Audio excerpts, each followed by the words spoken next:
very much aware of the policy framework which exists in the country, then they'll feel that mining only leads to cutting of trees, only leads to destruction.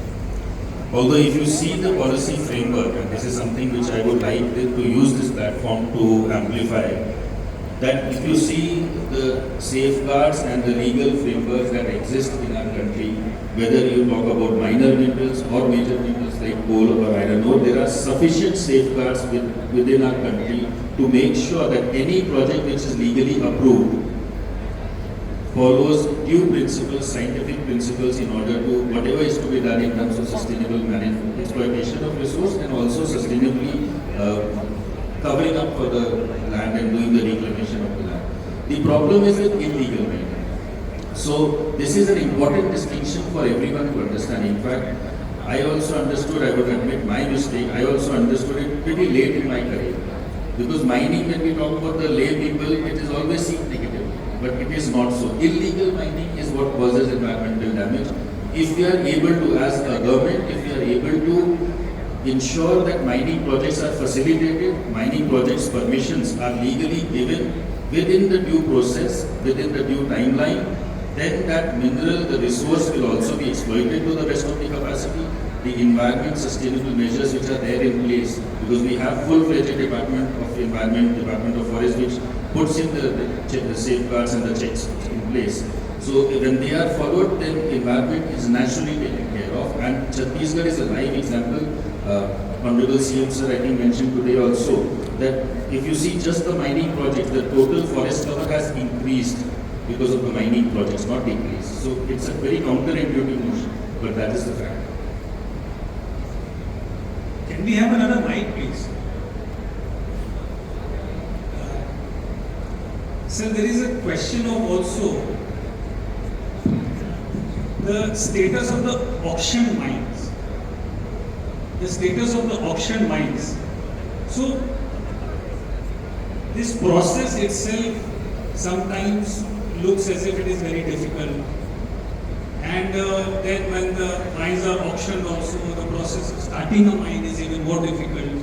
So what steps are we taking to navigate these issues? In the last conference last year, we were sitting on a similar stage. You were there in the organization committee, and this point also came up.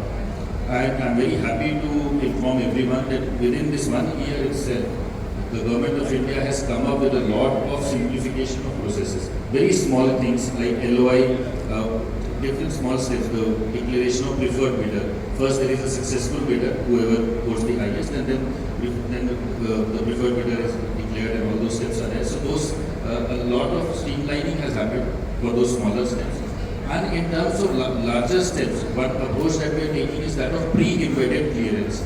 So going forward, when governments will auction a block, so they will auction blocks which have already been cleared in terms of MPCs, environmental clearances, and FCs, forest clearance.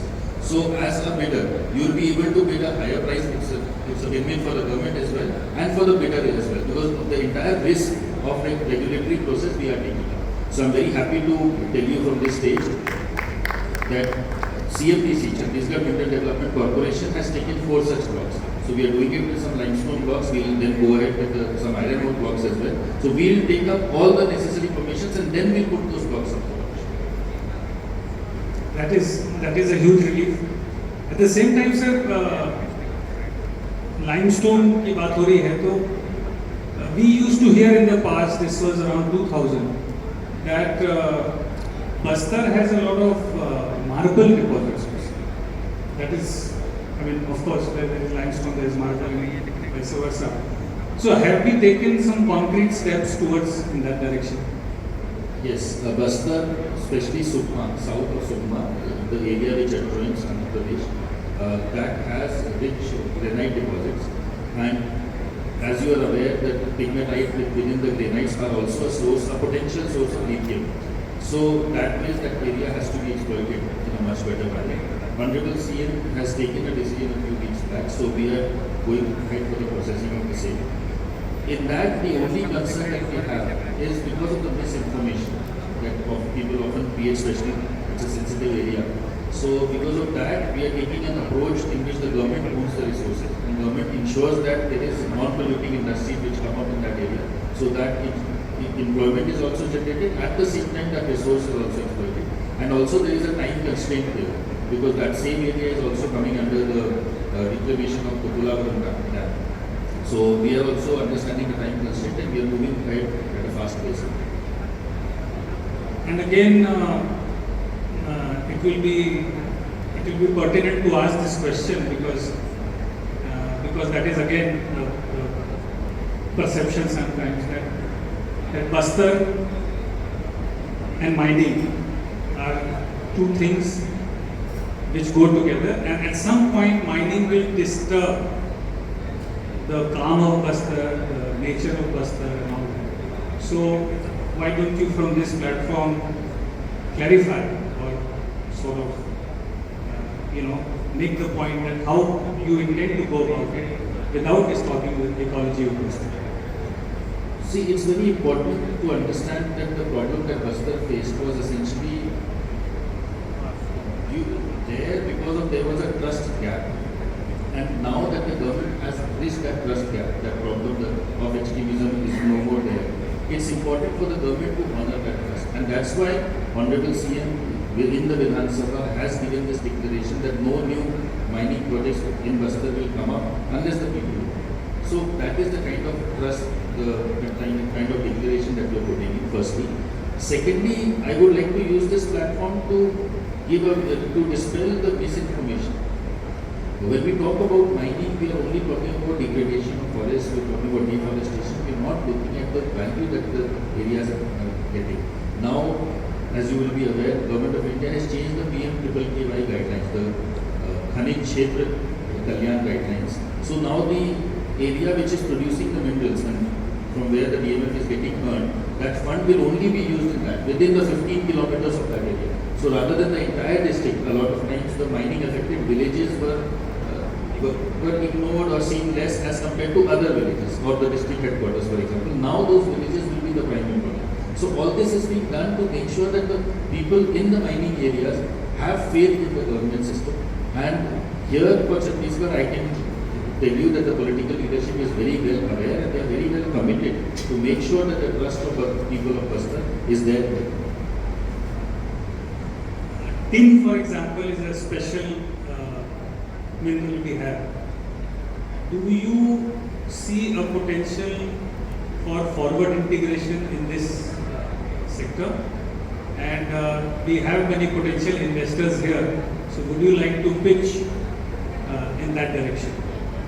Tin is absolutely something which Chhattisgarh is uniquely placed upon. In India, Chhattisgarh has the highest amount of tin deposits. Yet there are a lot of deposits which are yet to be explored. Right now, CNBC is one of the only organizations in the country which is giving money in the bank accounts of the tribals who are going for the excavation of tin in their traditional method. So that is something which we are going ahead with. We also have a JV with another company to explore tin. We just auctioned a tin block which went for 300% plus premium. So we are very aggressively moving forward in the exploration firstly, and also we will be giving more and more options of the composite license blocks. And CNBC in itself is also coming in a big way to make sure the secondary extraction of tin, which a lot of critical minerals are getting extracted from the tin slag as well. So there also we are very much interested. We are looking for partners to do JV. So even if there are participants in this event who are willing to go into who are willing to go in the value chain of tin, so we are more than welcome to collaborate with us. So that is one information I would like to share with everyone, that our bureaucrats are kind enough to give time whenever CII or such agencies